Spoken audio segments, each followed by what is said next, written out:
tere tulemast kuulama ja vaatama Eesti Erahuvikoolide Liidu podcasti, kus me täna räägime asjade seisust erahuvihariduses ja huvihariduses laiemalt. Mina olen Maris Elrand, olen vabakutseline ajakirjanik ja juhin seda jutuajamist siin. Ja suur rõõm on tervitada kõigepealt Anneli Köster, Sälli stuudio asutaja ja juht, legendaarne Tallinna kunstikool ja full disclosure, minu üks lastest on samamoodi Sälli pikaaegne stuudiolaps ja lõpetaja. Siis meil on Jane Miller Pärnamägi Eesti Tantsuagentuurist ja Tantsuhariduse Liidu juhatuse liige. Jah, täna võib öelda niimoodi, et minu kogemus on 20 aastat tantsuhuvihariduses olduna ja ka üldse huvihariduse arendajana. Aga hetkel ma ei ole Tantsuhuvihariduse Liidus ega Eesti Tantsuagentuuris, aga see kogemus on mul päris pikalt seal olnud. Ja olen kaasa teinud ka Erahuvikoolide Liidus, nii et huviharidusega kokku puutunud päris palju.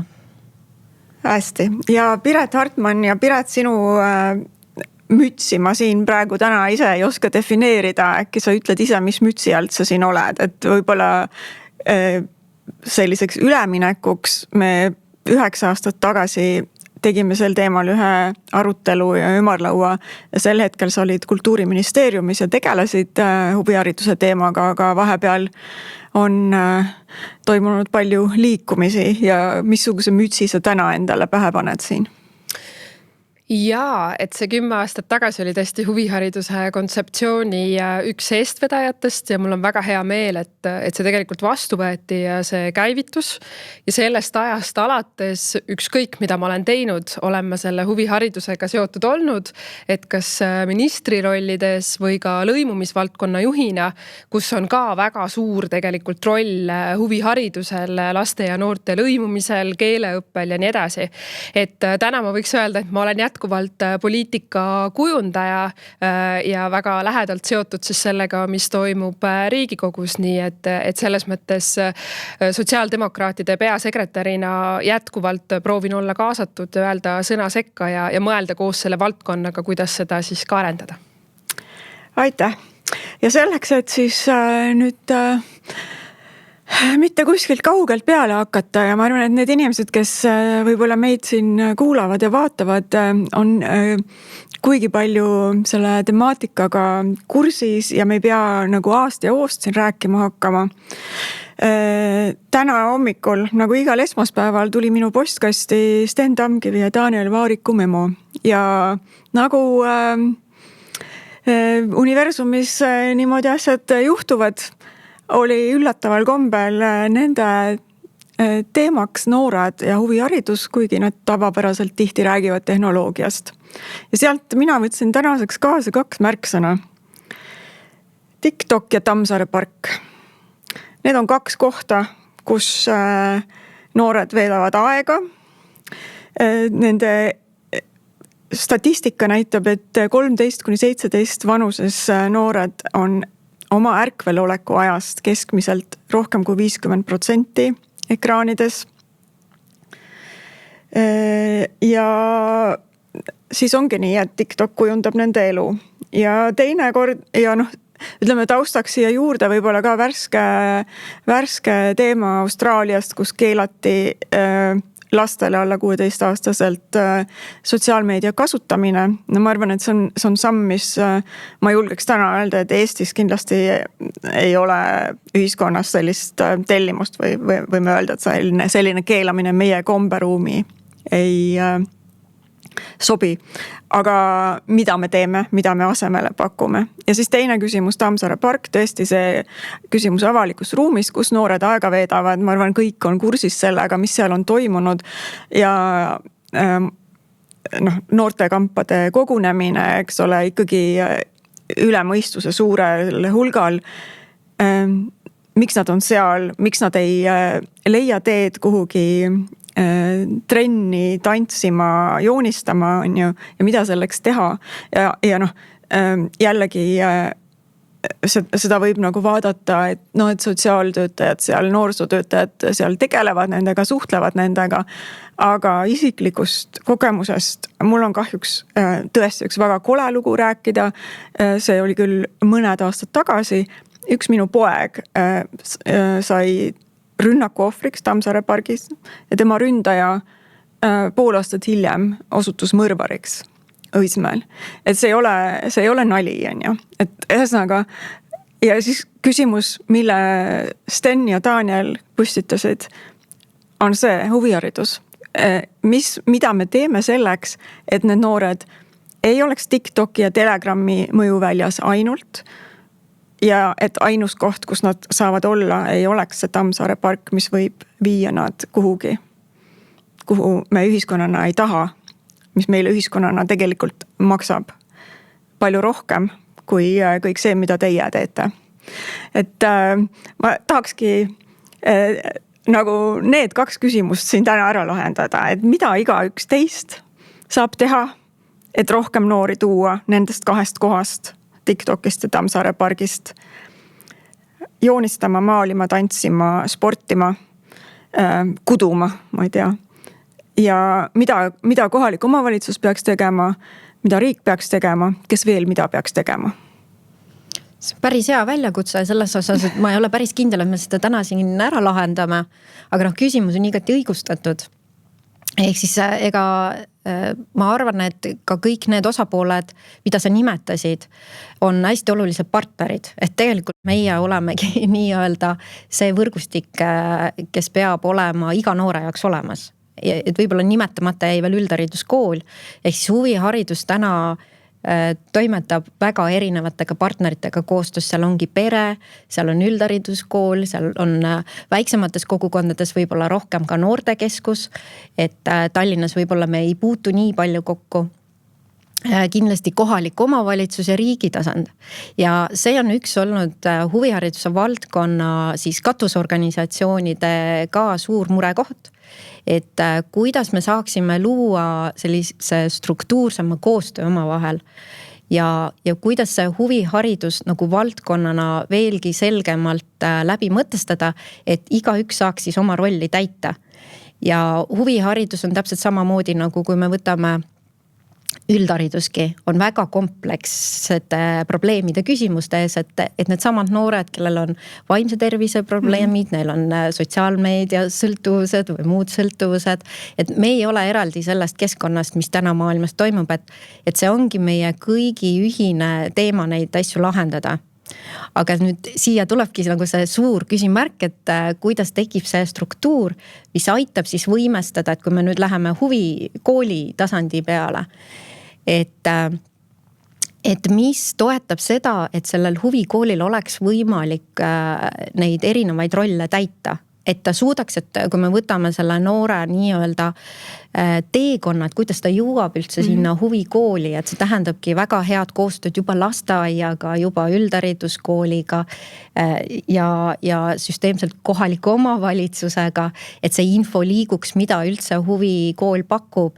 Samamoodi riigi tasandil seda märkamist, et missuguseid tugisüsteeme täna huvikool vajab, et oma õpetajaskonda arendada, et oleks need kompetentsid ka siis nagu erivajadustega noortega näiteks töötamisega või siis ka sotsiaalsete probleemidega noortega töötamiseks. Need on tegelikult väga konkreetselt veel eraldiseisvad, ütleme sellised huvihariduslikud teenused, mida mina ütlen, et täna huviharidus on valmis pakkuma. Aga täna on lihtsalt see küsimus, et kuidas me seda siis teeme, mis on need nagu võimalused nagu ressurssideks, aga samas ka siis väga süsteemseks koostööks, et siis saada see sihtrühm nagu kätte. Ja ma arvan, et seal on ka see teema, et iga huvikoolil on oma spetsiifika ka, et seal peab arvestama, et kõik ei peagi tegema kõike. Aga Anneli? Jaa, ma prooviks vastata su küsimusele võimalikult otse. Sa küsisid, et kuidas saada noored Tammsaare pargist ja TikTokist huviharidusse ja trenni. Ma arvan, et noori sealt saab kätte ainult läbi teise noore soovituse. Selle koha pealt, et kui huviharidus on tõesti piisavalt huvitav, nagu see sõna võiks ju viidata, et huviharidus, siis noored ju äärmiselt vabatahtlikult teevad ise ka selle huvihariduse ja oma huvitegevuse teemalisi TikTokke, mida siis teised noored seal samas TikTokis vaatavad. Ehk et kui ma olen rääkinud ka stuudios noortega ja seesama Tammsaare pargi teema tuli siin paar kuud tagasi meil ühe looprojekti teemal täiesti lauale noortega, kui ma palusin neile anda soovitusi just valitud kohalike omavalitsuste esindajatele, et mida noored tegelikult tahavad, et linnas, täpsemalt Tallinna linnas juhtuma hakkaks, siis üks esimesi asi, mis lauda tuli, oli Tammsaare park. Ja see, et see ei peaks olema selline kaootiline ja et kui noored seal juba kohal on, siis miks seal ei võikski olla vabaõhu huvikeskus, kus nagu toimuksidki sellised ägedad tegevused noortele, et sihtrühm on juba kohal. Ja ma arvan, et ka selles punktis me peaksime lähtuma linnaplaneerimise põhimõtetest, et sa teed jalgraja sinna, kust inimesed kõnnivad. Et sa teedki noortele ametliku, laheda, huvitava kooskäimiskoha sinna, kus nad niikuinii juba koos käivad. Ja TikToki koha pealt on tõesti niimoodi, et meie kunstikoolina TikTokis ei ole, aga me oleme seal vägagi esindatud tänu õpilastele ja tänu sellele, et nad vabatahtlikult jagavad. Ja teine teema, mis sellest noortega arutelust välja tuli, et miks nad kõiki neid suurepäraseid teenuseid ei tarbi, on see, et nad lihtsalt ei tea, et need on olemas. Me tihtipeale disainime teenuseid, infoportaale, kõikvõimalikke tegevusi, lähtudes haridusjuhtidest, haridussüsteemidest, struktuuridest, omavalitsustest, õpetajatest, aga see kõik jääbki sinna kuhugi, see ei jõua nende noorte inimesteni. Neil pole õrna aimugi, et väga paljud nendest teenustest, mida nad ka tookord mulle välja pakkusid, eks ole, kui midagi väga uut, mida nad väga igatsevad, on tegelikult juba linnas olemas ja toimivad, aga sellest ei tea lihtsalt noored ise mitte midagi. Nii et me jõuame ikkagi kommunikatsioonini, me jõuame selle infolevini ühelt poolt ja teiselt poolt selleni, et selleks, et see info hakkaks levima ja kommunikatsioon tekiks, peab see huviharidus olema niivõrd kvaliteetne ja niivõrd huvitav, et noored tahavad seal osaleda ja tahavad olla ise selle huvitegevuse saadikud ja seda ise populariseerida. Sina ütled, see raha taha ei jää, ma arvan, et Piret võib-olla räägib rahast meile. Ei, ma ei räägi rahast, ma võib-olla alustan kõigepealt sellest sotsiaalmeedia teemast ja ma arvan, et see on ääretult tõsine küsimus ja mul on hea meel, et tegelikult meie ühiskonnas see debatt on samamoodi tõstatumas. Nii selle Austraalia näitel, aga ka Euroopa Liidus peetakse neid diskussioone. Me ise tahaks ka nagu uskuda, et tegelikult me peame lihtsalt pakkuma midagi veel paremat, mis noori inspireerib, et kui sa midagi nagu raudselt ära keeled, siis on noorte jaoks veel põnevam ja veel huvitavam on ju, et see võib tekitada nagu vastupidise efekti, aga ma arvan, et see on kindlasti küsimus, millega tegeleda, sest see on väga tõsiselt ka vaimse tervise teema, ma arvan täna. Et võib-olla ma lihtsalt, me näeme neid Tammsaare pargis olevaid noori, aga võib-olla positiivsena ma ikkagi ütleks seda, et üle 80% meie noortest osaleb huvihariduses ja huvitegevuses. Võib-olla siin valdkonna spetsialistid toovad teise fakti, see on see, mis praegusel hetkel ka avalikult on kättesaadav ja ma mäletan ka seda, et kui me startisime selle huvitegevuse kontseptsiooniga, siis see protsent oli ääretult kõrge ja ma arvan, et Eesti üks eeliseid on see, et traditsiooniliselt on meil see valdkond olemas, meil on olemas need inimesed, kes seda valdkonda edasi kannavad. Aga selles mõttes ma olen ka hästi nõus, et kuidas siis see noor saada, et ma arvan, et iga noor võiks osaleda vähemalt ühes huvihariduses või ühishuvitegevuses. Et kui ma vaatan enda 2 last, kes on käinud nii Anneli juures kui ka Jane juures, sellepärast, et mul oli lihtsalt nii inspireeriv koostöö teiega ja ma tõesti nagu, kui ma otsisin neid võimalusi, siis ma teadsin, et teie käe all nagu nad saavad midagi väga head, on ikkagi hästi palju sõltub vanematest. Et minu arvates on oluline esimesest klassist lapsed suunata, siis kui nad võib-olla ise neid valikuid liiga palju ei tee ja mitte see, et sa pead olema nüüd elu lõpuni kuskil ühes kohas, aga vähemalt näidata neid võimalusi. Ma olen hästi nõus ka sellega, et täna noored tegelikult ei tea, mis kõik meil olemas on. Et minu meelest neid võimalusi on aastatega juurde tulnud, neid erinevaid valdkondi, kus meil see huvitegevus olemas on. Aga võib-olla ühe ma tooksin välja, et kogu selle juures, et meil on paljud asjad ka hästi, on meil ikkagi see, et kui ma vaatan jälle statistikat, siis ma näen, et hakkab tekkima lõhe nende vanemate laste vahel, kellel on kõrgemad sissetulekud ja madalamad. Võib-olla see on seotud ka infoga, vanemate üldise haridusega ja nii edasi. Aga et ma tänasel hetkel näen ikkagi, et piirkonniti ja perekonniti hakkab see nii-öelda lõhe tekkima. Et kui varem oli see, et kelleni info jõuab ja kelleni infoni ei jõua, et siis mulle tundub, et täna hakkavad need nagu muud küsimused ka tulema ja ma usun, et me kogu selle ressursiteemaga nagu siin ette võtame ja ka palgast ja kõikidest muudest asjadest räägime. No, üldiselt, kui ma tulen tagasi nüüd selle juurde, kust me siis 9 aastat tagasi selle jutu lõpetasime ja sealt vaadates neid numbreid, siis need graafikud on ilusti üles läinud, nii osalevate õpilaste arv, kuigi mitte 80% siiski. Tallinnas nii pinnapini üle 60 ja üle Eesti 50 ja natuke, et päris nii hästi ei ole, aga oluliselt parem kui sellel ajal. Samamoodi on kasvanud tegelikult huvikoolide arv, erahuvikoolide arv, on kasvanud ka õpetajate arv ja päris kõvasti. 6250 praegu ja 5 aastat tagasi, 6 aastat tagasi see oli alla 5000, 4700. Ehk et nagu see kasv on toimunud. Nüüd samal ajal tuleb kogu aeg uudiseid, et huviharidusest kärbitakse ja see on aastast aastasse niimoodi juhtunud.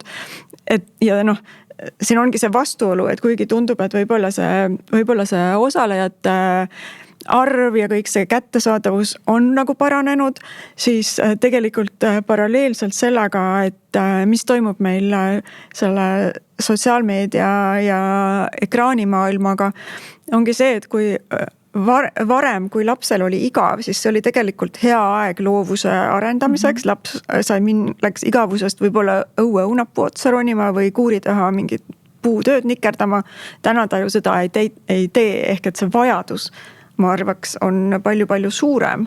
Et ikkagi me oleme tagasi selle ligipääsetavuse juures. Ja, aga siin tuleb nüüd nagu hästi see ka, et sa ütlesid, et Tallinnas on ka juba jõudnud nagu osalejate protsent 60%-ni.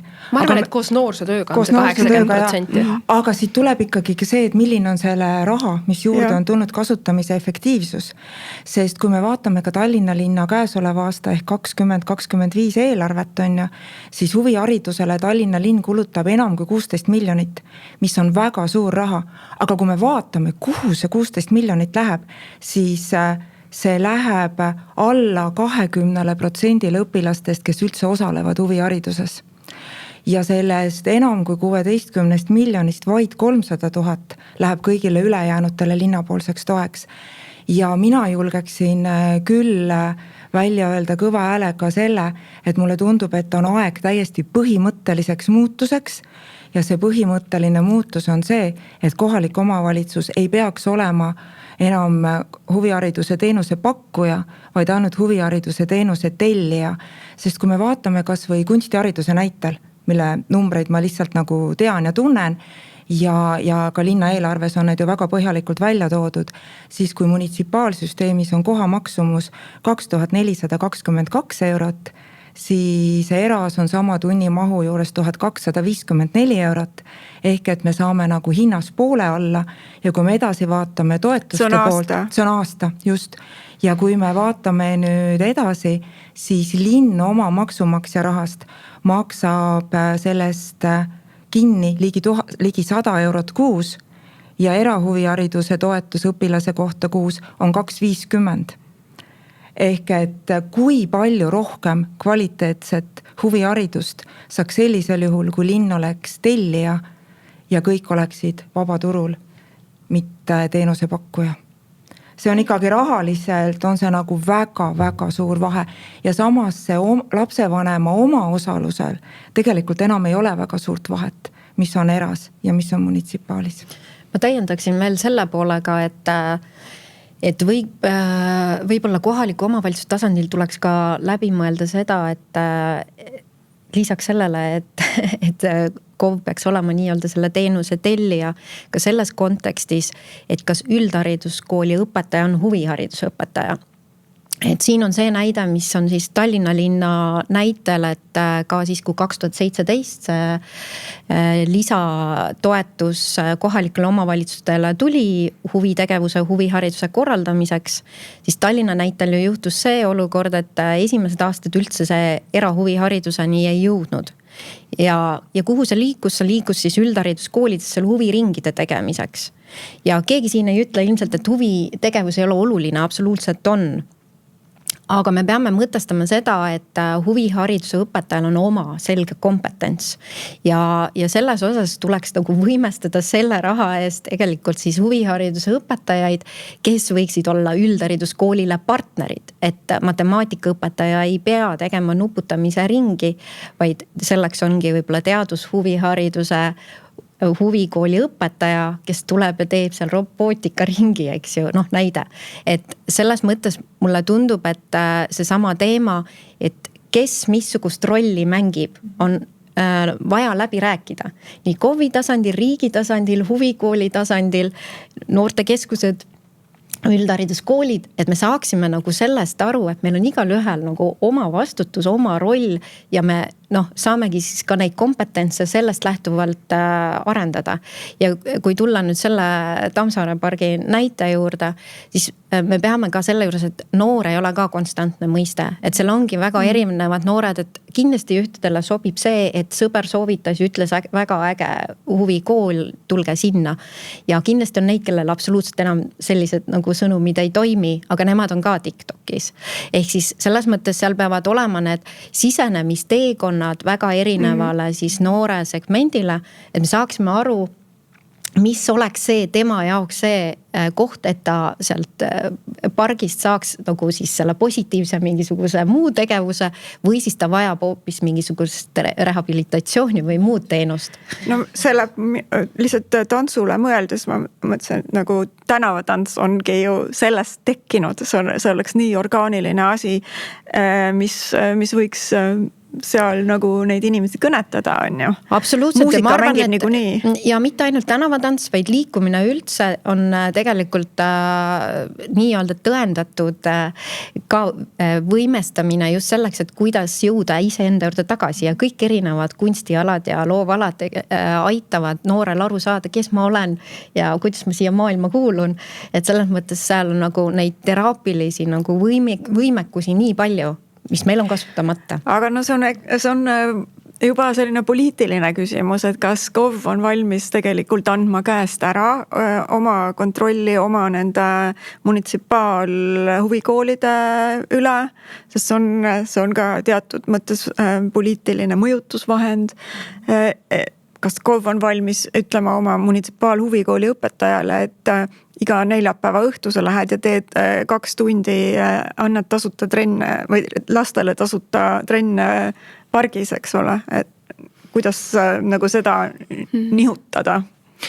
No ütleme, et kui me seda huvitegevuse raha nagu hakkasime jagama ja kui me seda läbi mõtlesime, siis selge oli see, et ka see huvitegevuse kontseptsiooni seletuskiri ütleb, et me käsitleme kõiki võrdselt.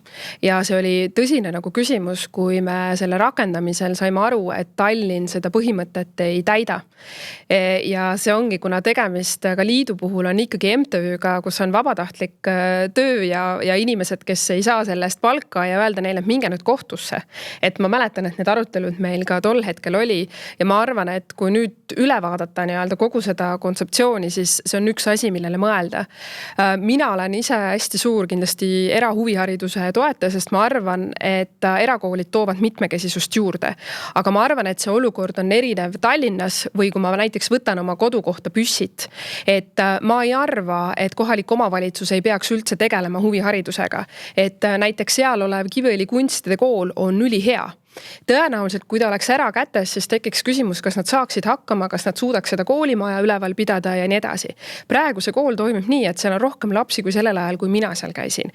Nii et me ei peaks olema kategoorilised, aga me ei tohiks ka nagu välistada ja kui me näeme seda, et meil on spetsialistid ja väga head nagu inimesed erahuvikoolides, siis me võiksime neid toetada ja ma arvan, et mis ka tol ajal oli see diskussioon, et lapsed ei taha tihti käia koolis enam selles huvihariduses või tegevuses paljudel lastel ei ole kooliga seotud positiivset elamust. Ma loodan, et enamikel on, aga on neid, kes ei taha sinna enam peale tunde minna, kes tahavad minna kuskile mujale ja olla hinnatud nagu teistmoodi kui see, et mis hindeid ma sain, vaid pigem see, et kas ma olin loov pilditegija või hea tantsija. Et see on ka see, millega kindlasti tuleks arvestada ja ma näen, et nagu Tallinnas oli see sellel hetkel tõsine nagu probleemkoht ka meie jaoks, kes me selle nii-öelda algatajad olime.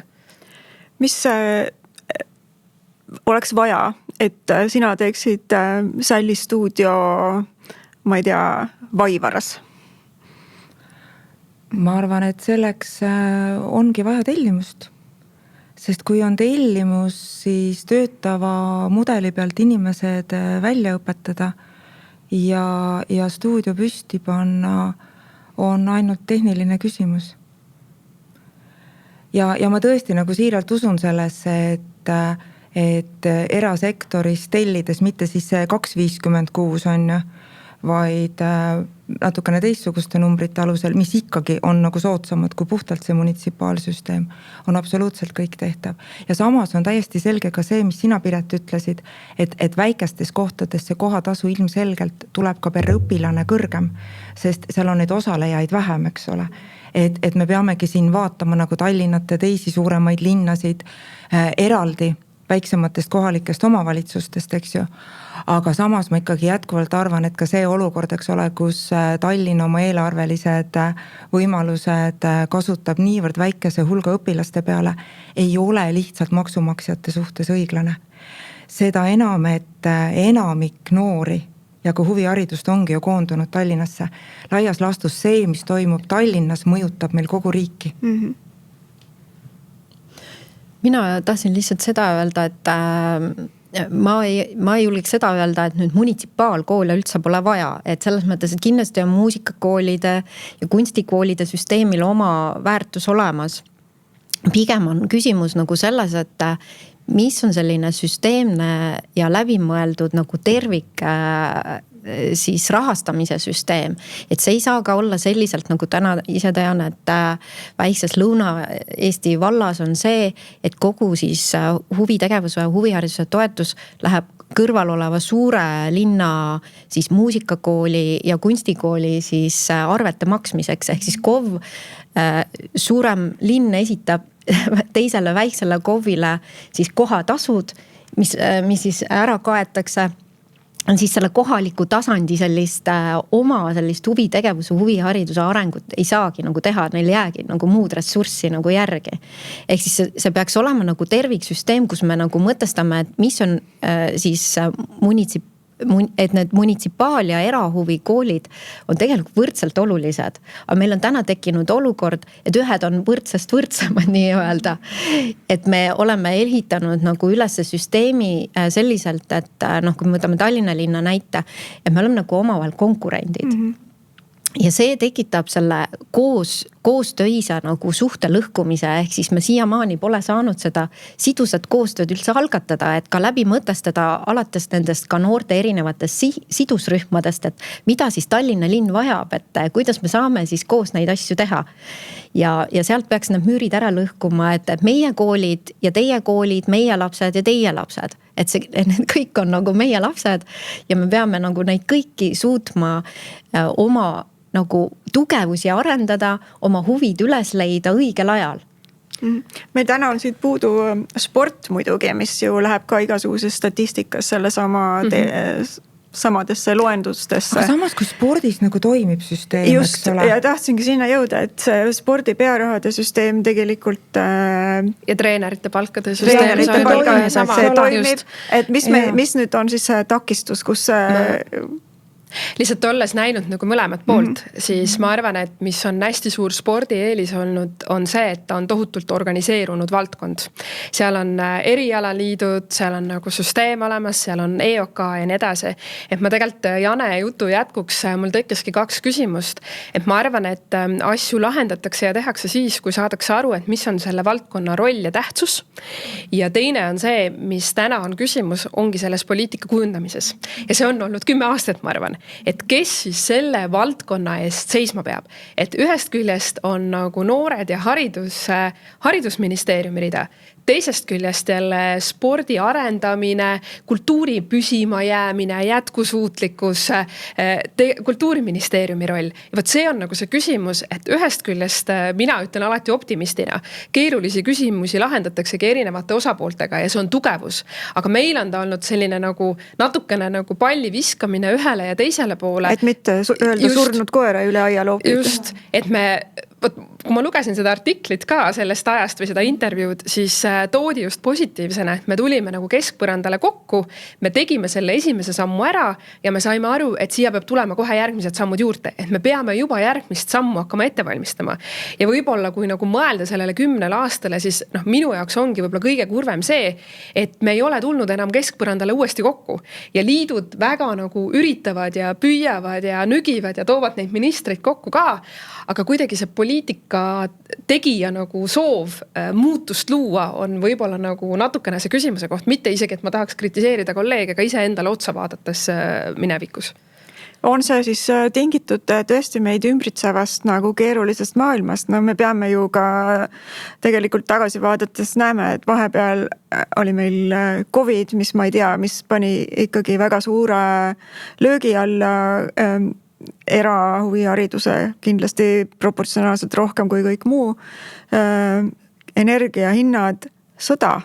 Et võib-olla ongi siis nii, et meil ei ole praegu seda ressurssi, ei poliitilise tellimuse ega ajumahu ega emotsionaalse, ma ei tea, küpsuse mõttes üldse tegeleda.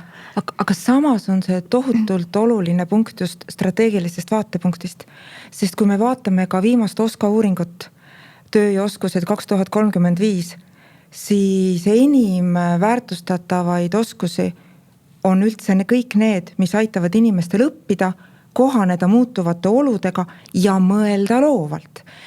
Ja üldse kõik sellised nagu inimeselt inimesele tegevused, sest see on see, kus masin meid veel niipea ei asenda, kus tehisintellektist eriti abi pole, on ju, et väga palju muid asju saab ära delegeerida nüüd oma toredatele sõpradele seal pilves kuskil, aga seda ei saa.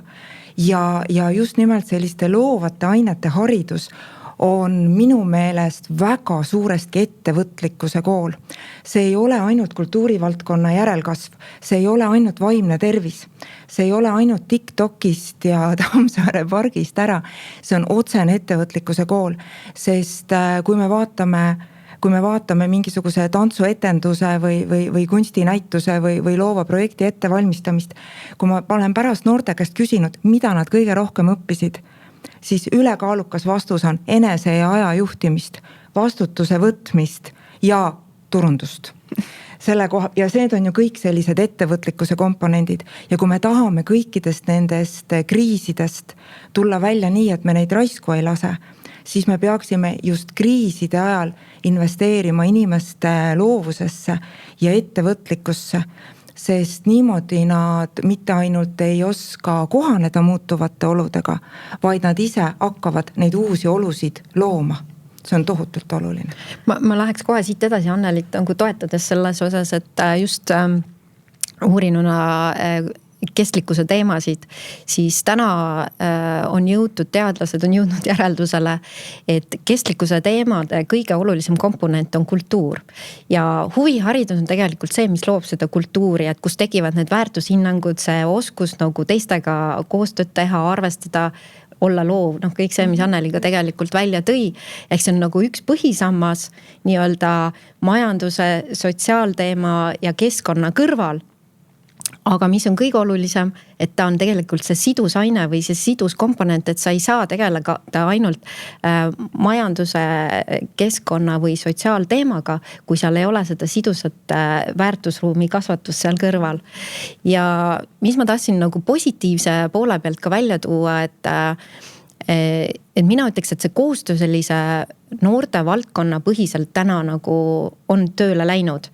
Et mida nagu selle 2017 siis algatatud lisategevuse või huvitegevuse toetuse ja huvihariduse toetuse osas, nagu öelda, seal tekkis siis strateegiliste partnerite süsteem, kus siis huvihariduse nagu kvaliteedi arendamise osas anti katusorganisatsioonidele ressurssi, mille abil minu arvates me oleme täna jõudnud nagu väga sidusa koostööga nii Haridus- ja Teadusministeeriumi, Kultuuriministeeriumi ja teiste noortevaldkonna partneritega selleni, et kvaliteedil, huvihariduse kvaliteedil on väga oluline väärtus.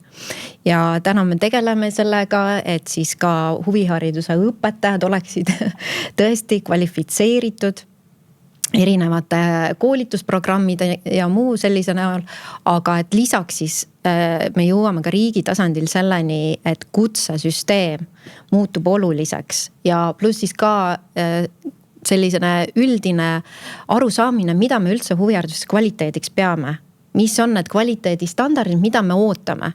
Ja see on nagu kindlasti selline muutuv nähtus ja ma väga loodan, et see koostöö nagu jätkub.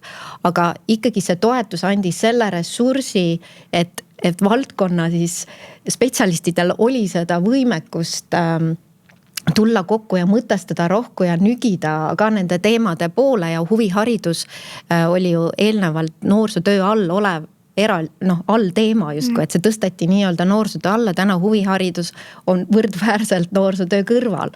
Ehk siis me näeme, et igal teenusel on oma roll, mis on nagu ka väga oluline muutus selles tänases nagu protsessis, et seda peaks kindlasti väga hindama, et selline otsus tol korral tehti. Nii et selles suhtes huviharidus ei ole enam soe bussipeatus. Aga ma ütlen ka selle ära, et see ongi see, et me tõesti oleme täna ülikeerulises eelarve seisus, eks ju, ja vaadatakse seda, et mis on kõige kriitilisem. Aga samas on see, et see vaimse tervise teema hakkab meile ükskord kätte maksma. Et kui me ei leia siin nagu lahendusteid, siis me ühel hetkel maksame ühiskonnana oluliselt kõrgemat hinda. Ja teine minu meelest hea näide, mis on ka välja toodud selles valdkonnas, et need lapsed ja noored, kes osalevad huvitegevuses, langevad 8 korda väiksema tõenäosusega koolist välja. Ehk siis nagu... see on muna ja kana küsimus, eks ole. Just, võib-olla seal on aktiivsemad noored. Kõrgema sissetulekuga, kõrgema haridusega pered, noored. Võib-olla, aga jälle võib-olla on see, et need noored, kes on saanud enesekindlust huviharidusest ja tegevusest, on olulised enesekindlamad ka koolis. Ja kui ma vaatan enda kogemust, ma tõesti käisin 4-5 huviringis paralleelselt, sest ma ei teadnud, mida oma eluga peale hakata. Ja ma sain aru, et huviharidus on hea võimalus nagu katsetada. Siis tegelikult olid seal väga erinevad noored. Ja ka tihti need, kes võib-olla seal klassipingis ei olnud üldse need õpetajate lemmikud, vaid pigem kellega oli mingisugune mure, eks ju. Ma korra hüppaksin tagasi veel, kui nüüd nendest kriisidest siin juttu oli ja huviharidusest selles kontekstis, siis mul on olnud see mõte, et nagu selle valdkonnale tähelepanu või potentsiaalile tähelepanu toomine on ikkagi lõimumisküsimus. Et kui ma ise KOV-poliitikaga rohkem tegelema sattusin, siis ma tõesti suure üllatusega avastasin, et Tallinna munitsipaalhuvikoolides on olemas näitering eesti keeles, näitering vene keeles, robootika eesti keeles, robootika vene keeles, heegeldamine ja käsitöö eesti keeles ja vene keeles. See on nüüd üks kõige madalamal rippuv õun, kui me räägime eestikeelsele haridusele üleminekust ja meil on ikka veel, eks ole, nagu aktuaalselt jälle need hüüatused on, et põhikooli lõpetavad lapsed, kes ei saa tegelikult aru kõige elementaarsematest lihtlausetest. Et siin on nagu üks koht, kus ei ole mingit suutmissurvet, toome need lapsed kokku. Kuidas sellega on läinud? See on minu meelest ülihea, et sa sellele viitasid, et ma ütlen niimoodi, et me ei saa võib-olla kõiki asju kohalikus omavalitsuses dikteerida, kuidas nad teevad, mida nad rahastavad. Selles mõttes on see huvitegevuse kontseptsioon olnud hea asi ja rahastus, et riik on saanud dikteerida, mida ta selle eest nii-öelda kohalikelt omavalitsustelt ostab. Ja ma olen täiesti nõus, et see, et me selle raha eest vähemalt ostaksime ainult eestikeelset huviharidust, on üks asi, mille me võiksime ilma igasuguse debati ja diskussioonita täna ära teha. Ja see on jälle asi, mis nii-öelda käivitab, on ju. Ja teine asi, mis minu meelest tuleks täna teha, küll arutledes ja analüüsides, aga see sama kvaliteedi küsimus, et kas me selle ressursi eest ostame kõiksugust huviharidust ja tegevust või tegelikult sellist huviharidust ja tegevust, mida pakuvad kvalifitseeritud õpetajad. Neil ei pea olema kindlasti magistrikraadi või doktorikraadi või bakalaurust, aga sinna tuleb luua see süsteem taha. Et siis, kui me alustasime, siis oli väga keeruline seda teha, sest see süsteem oleks nõudnud mitu aastat ka läbimõtlemist. Aga minu meelest täna me oleme nii kaugel, et see on ka asi, mida me võiksime selles süsteemis rakendada ja see jälle käivitaks nagu sellise väiksema asja. Ja ma olen Piret suga hästi nõus, sest ma mäletan, et enam kui 10 aastat tagasi, kui neid süsteeme arutatud sai, siis meil oli ju ka laual see, et selle kvaliteedi tõstmiseks on kõige parem, kui koolid ise pingutama hakkavad. Kuidas koolid ise pingutama hakkavad? Läbi atesteerimise ja läbi selle, kui on erinevad kvaliteediklassid, mis on siis seotud motivatsioonipreemiaga. Ehk rahaga. Nagu treeneritel. Nagu treeneritel, et sul on võimalus saada tegevustoetust nii palju, kui sul on, ma ei tea, 1 tärn või 2 tärni või 3 tärni, eks ole, ja nii edasi. Siis läks see laua pealt maha, sest tol hetkel olid, eks ole, prioriteedid puhtalt ligipääsetavusel, aga täna ma ikkagi arvan, et see nii-öelda madal lävepakk ei peaks enam olema nagu see ainus kriteerium, et meil oleks aeg hakata tähelepanu pöörama sisulisele kvaliteedile. Ja see sama lõimingu teema on ka nagu äärmiselt päevakorral, sest kui ma vaatan ka oma kooli peale, siis ikkagi juba eranditult kõigis õpperühmades on mitme erineva koduse keelega õpilasi. Ja see ei ole ainult eesti ja vene keel. See keelte rikkus on oluliselt suurem. Me elame juba ammu multikultuurses linnas. Et siin see jaotamine eesti ja venekeelseteks on väga üleeilne päev ja ei lähe meie üldiste püüdlustega kohe mitte kuidagi kokku. Ma korra tahaks võib-olla Piretiga selles osas vaielda, et täna ikkagi meil seda võimekust ei ole, et riik saaks kuidagi KOV-ile ette kirjutada, et kuidas huvitegevust või huviharidust seal rahastada ja korraldada on ju selles mõttes. Ja ilmselt nagu me peamegi ära ootama need uued nii-öelda ka huvihariduse seaduse ja kõik sellised kvaliteedi nagu süsteemid, et mingi selline korrastatus nagu tekiks. Ja see ongi võib-olla see peamine mure koht täna, et seda ei ole nagu, et meil ei ole sellist üle-eestilist raamistikku, vaid igas KOV-is toimub nagu see süsteem täiesti eri moodi. Aga ma selles mõttes jälle ma vaidlen, et selle konkreetse raha osas, mida riik täna annab nagu huvitegevuse korraldamiseks, ta tegelikult dikteerib, mis on need nõuded. Ja siiamaani on olnud see mitmekesisus, ligipääsetavus, kas sa siis investeerid laste ühistransporti või õpetaja ühistransporti, palka või ma ei tea, nii-öelda selle maksu tasumiseks. Aga seal on võimalik kriteeriumid tuua, et jah, sa võid kasutada neid samu asju, aga see huviharidus, mida nendele lastele pakutakse, kellele seegi ligipääs tagatakse, on eestikeelne. Ja see on midagi, mille peale kummaline, aga ma ei mõelnud ka siis, kui need arutelud toimisid, sest lihtsalt jah, neid küsimusi oli tol hetkel väga palju laual ja on ka nüüd muidugi.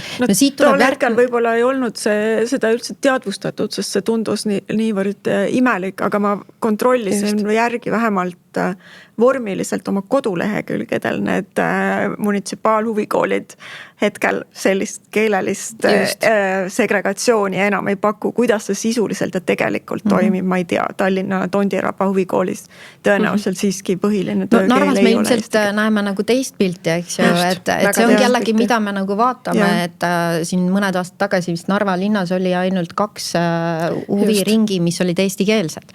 Aga siin ma tahtsin nagu jõuda ka selle teemani, et nüüd me oleme ka tegelikult sellise otsuse nagu lävel, et kohalike omavalitsuste osas kaob ilmselt see lisatoetuse osas üldse see silt küljest ära. Et see on ju suhteliselt nii-öelda teadaolev nagu teema ja tekib üldse see küsimus, et kui palju kohalik omavalitsus üldse sellest riigi toetusest huviharidusse või huvitegevusse paneb, kui temal on nagu vaba võimalus seda kasutada hoopis millekski muuks.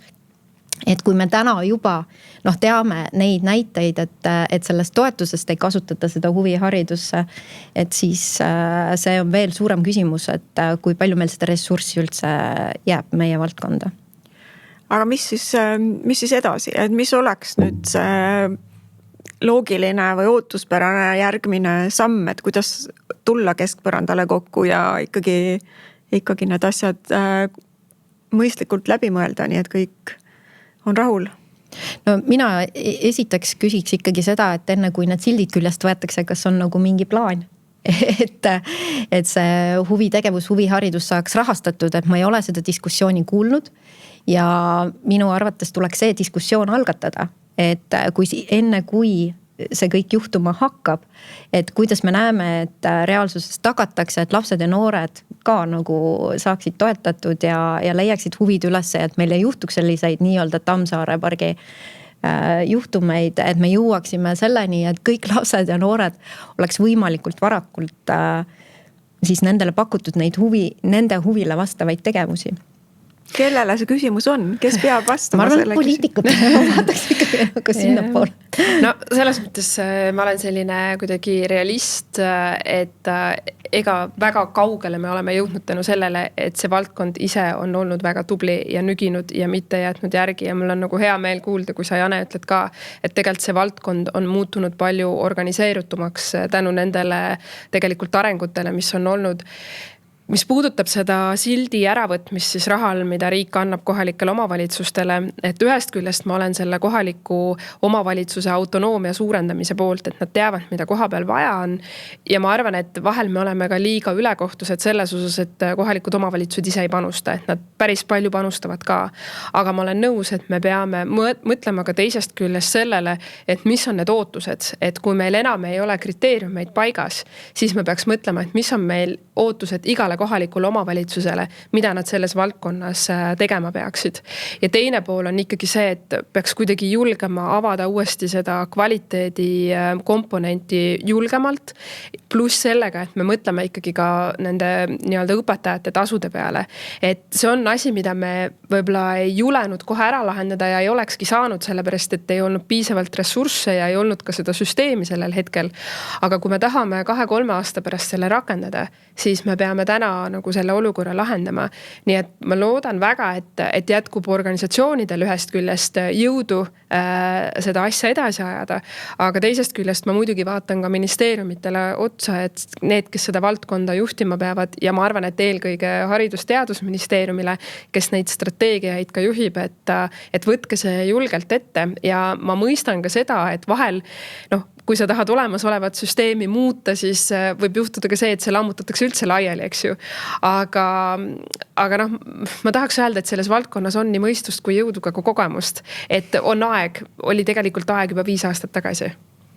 Ja, aga selle kvaliteedi poole pealt ikkagi on osa asju läinud ka paremaks. Alates sügisest kehtib nüüd õpetaja kutsestandard. Ja esmakordselt loetakse ka huvihariduse õpetajad õpetajateks. Hurraa! Ja see tähendab omakorda seda, et õpetajatel on võimalus taodelda kutse ja mitte siis ainult see 7. ja 8. tase, vaid huvihariduse erandiga siis ka 5. ja 6. tase. Sest tõepoolest igas väikeses ringis, kus näiteks korvi punumisega tegeletakse, ei pea seal ringi ees olema magistriharidusega pedagoogika spetsialist. Nii et see kutsesüsteemile üleminek ikkagi juba korrastab seda ja annab meile vähemasti ühe kriteeriumi ka kvaliteedist rääkimisel. Teiselt poolt on nüüd küsimus see, et huvihariduse õpetaja ühtepidi nagu on õpetaja ja teistpidi ta ikka veel nagu ei ole õpetaja. Sest kui me vaatame seda, et õpetaja ju ei õpi ainult üks kord elus, kui ta lõpetab selle kõrgkooli, ta tahab ennast ka täiendkoolitada. Eesti-sisesed täiendkoolitused on nüüd juba õnneks avatud ka huvihariduse õpetajatele. Paar aastat tagasi muideks ei olnud veel, et me ei kvalifitseerunud. Aga näiteks Erasmus pluss õpetajate õpirändele ja Erasmuse alt toimuvatele rahvusvahelistele õpetajate akadeemiakoolitustele Eesti riigis huvihariduse õpetajad siiamaani ei kvalifitseeru. Ja see tuleneb meie kohalikust regulatsioonist? Ja. Selle koha pealt, et rääkides oma kolleegidega ülejäänud riikides, nemad kuidagi nagu kvalifitseeruvad. Ja siin siis pakutakse sulle ümber teid, eks ole, et minge täiskasvanute koolituse kaudu, minge noorsootöö kaudu. Aga miks, kui me oleme õpetajad, miks me peame ümber nurga minema? Et meil on ikkagi veel on nagu hästi palju on sellist, kuidas ma julgen öelda, võib-olla juhuslikkus selles süsteemis. Et puudub selline terviklik vaade, et mida me nagu tahame sellest valdkonnast saada, mis on need kvaliteedinäitajad, kes on õpetaja, kes on teenuse saaja ja kui palju see maksab. ja kui omavalitsustele ka lihtsalt seda raha nagu juurde tõsta, Tallinna näitel, siis sa ütlesid, et ka huvikoole on juurde tulnud, ka munitsipaale. Jaa, aga munitsipaalhuvikoole, kui vaadata statistikat, ongi juurde tulnud Tallinnas. Tallinn on olnud väga tubli. Tallinnas on selle perioodi jooksul munitsipaalhuvikoolide arv tõusnud 9-13. Riigis tervikuna on munitsipaalhuvikoolide arv tõusnud vaid 2 võrra. Ja kuna ka Tallinn kuulub riigi kui terviku sisse, siis me võime arvata, et mujal pigem on kahanenud munitsipaalhuvihariduse osakaal.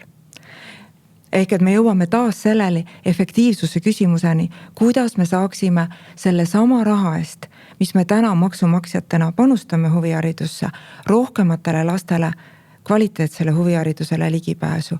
Ja veel kord, ma arvan, et see võti on selles, kui kohalik omavalitsus käsitleb ennast pigem tellijana kui pakkujana.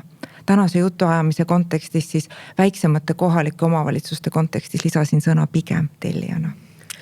Ma lihtsalt seda tasu osa nagu vaatasin ka, eks ju, et praegu on ikkagi nii, et 70% nendest inimestest, kes huvihariduses ja tegevuses on täiskoormusega töötavad, said 2 aastat tagasi alla 1500 euro palka.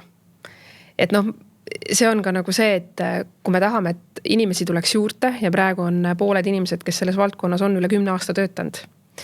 Et siis lisaks kõigele muule on vaja mõelda see nagu tasu osaga läbi, et kas see ikkagi on väärikas. Me oleme Janega sellest nagu tunde ja tunde arutanud oma vahel, eks ju. Et see on see asi, mis vajab ka kindlasti lahendamist. Kuna õpetajaid tuleb juurde ja inimesed on valmis seda tööd tegema, siis ilmselgelt on seal nagu palju pühendumust, kirge missiooni. Just.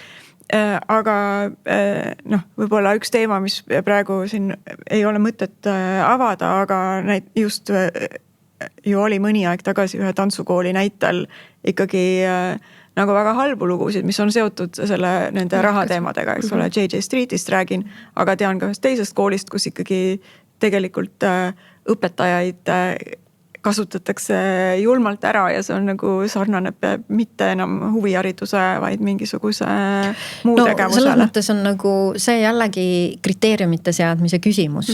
Ja just. Kindlasti on oluline ka nagu tagada selline järelevalve, et ma ütleks, et ka see pool on nõrk, et ka need juhtumid ei saa ka selget lahendust, et nad jäävad õhku rippuma. Ja need, kes siis ütleme nii, et toimetavad sellise väärkohtlemise nagu piiri peal, siis neil on ka väga nagu lihtne minna siis üle piiri, sellepärast, et ei ole nagu ka tagajärgede eest vastutamise selliseid mudeleid ees, et karistamatuse tunne tekib. Et selles osas minul on seda juhtumit vaadates väga kurb, et see tegelikult ei jõudnudki mingisuguse lahenduseni ja kindlasti peaks selles osas olema väga selged raamad, nagu Anneli ka ütles, et teatud tasandi huvikoolide puhul kindlasti akrediteerimine on juba väga mõttekas. Et kui me räägime ka sellise kvaliteetse huvihariduse tagamises, siis seal ei ole küsimust. Need peavad olema akrediteeritud ja see kvaliteet peab olema hästi läbipaistev. Aga kui me räägime üldse noortega tehtavast, laste noortega tehtavast, siis siin peaks 0 tolerants olema sellise väärkohtlemise piiride osas. Et seal peaks ikkagi olema see vägagi nii-öelda lollikindel süsteem, et kõik, mis on kas või sellise tinglikult piiri lähedal, siis me ütleme sellele ei. See ei ole sobiv ja see peab olema keelatud. Kvaliteedi ja kvalifikatsiooni nõuded kontrollitud keskselt siis kuidagi korraldatud. Just. Ja ma arvan, et kui need nõuded on kõigile selged, siis nad juba parandavad seda nagu olukorda, et ma ei ole nagu naiivne selles osas, et me suudame kõiki inimesi kõikjal nagu nii-öelda jälgida, eks ju, et kui praegu vaatasin sellest süsteemist 12 000 inimest on selles noorsootöö, huvihariduse, huvitegevuse valdkonna spetsialistide, õpetajate, tööandjatena ja nii edasi. Me ei suuda kõike kontrollida, aga kui me oleme kokkulepped teinud, siis teavad lapsed, mis on nende õigused, teavad lapsevanemad, mis on nende õigused, teavad õpetajad nagu millest tegelikult lähtuda. Aga tõmbaksime siis otsad kokku, et väike lõpuring võib-olla viimane mõte, kui midagi jäi veel ütlemata või ka kokkuvõtvalt. No kuulates kõike seda, mida me rääkisime, sai ju taas kinnitus see, et muutus on ainus asi, mis on püsiv. Ja aeg on võib-olla taas astuda nagu suuremad sammud, et muuta valdkonda kuidagi paremini toimivaks. Ja just ka sellest vaatenurgast, et kui me vaatame, kuhu kogu ühiskond tervikuna liigub, kuhu liigub maailm, kuhu liiguvad need ootused ja lootused inimestele, siis tõesti loovus on kõige kestvam kapital, sellesse tasub investeeringuid teha.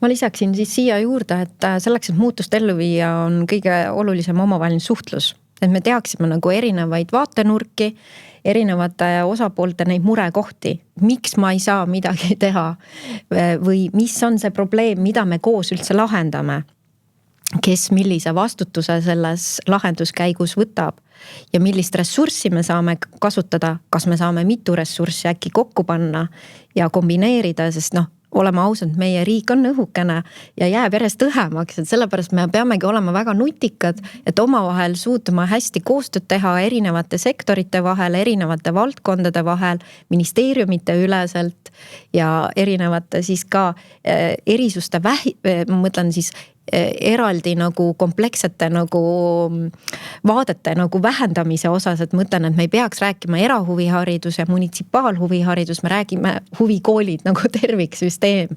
Et see võiks olla see tulevikuvaade, ma loodan. No mina loodan, et tulevikus iga laps leiab endale sobiva huvihariduse või tegevuse või osaleb aktiivselt noorsootöö erinevates tegevustes.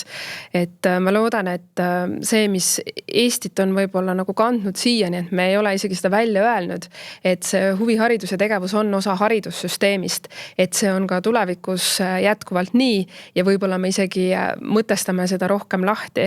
Et mina kindlasti tahaks öelda, et me oleme huviharidusega olenemata sellest, et teinekord võib-olla tegijatel on keeruline üsna heas seisus, kui ma vaatan seda, mida minule kunagi pakuti ja mida minu lastele tänasel hetkel pakutakse ja kui ma käin ka väiksemates kohtades, millist imelist tööd tehakse.